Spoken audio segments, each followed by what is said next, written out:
একটা ভিডিও দেখলাম আমাদের মাননীয় সিএম শুভেন্দু অধিকারী মহাশয়ের। তিনি আমাদের প্রাক্তন মেয়র ববি হাকিম এবং বিরোধী দলনেত্রী মালা রায় তাদের ধন্যবাদ জানাচ্ছেন, তাদের সম্মানিত করছেন। প্রায় এ পক্ষ অপক্ষ নেই আমাদের কাছে, একটাই পক্ষ, উন্নয়নের পক্ষ, বিকাশের পক্ষ, প্রগতির পক্ষ।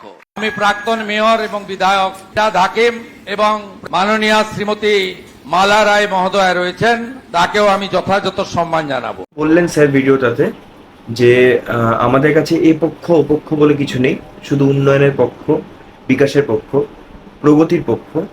আমি জানি স্যার আপনি অনেক উন্নয়ন করবেন, সেই আশাতেই আমরা আছি, কিন্তু এনারা করেননি স্যার।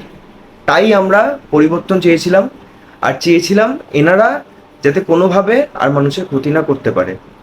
তো আপনার কাছে হাত জোড়ো করে একটাই অনুরোধ থাকবে, আপনি ওনাদের সম্মানিত করুন 100 বার, কিন্তু এটা সাধারণ মানুষ চায় যে তারা যাতে এই দলে জায়গা না পায় স্যার।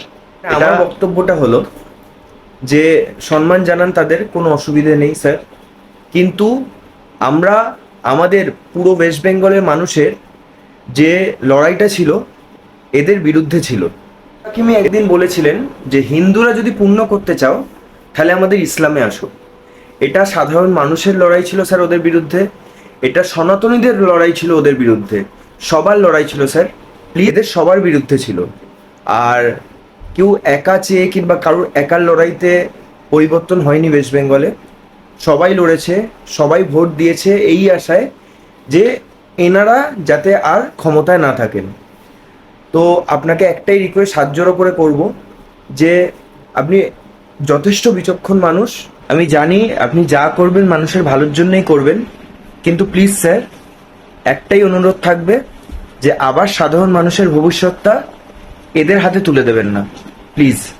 থ্যাংক ইউ, এইটুকুই বলার ছিল।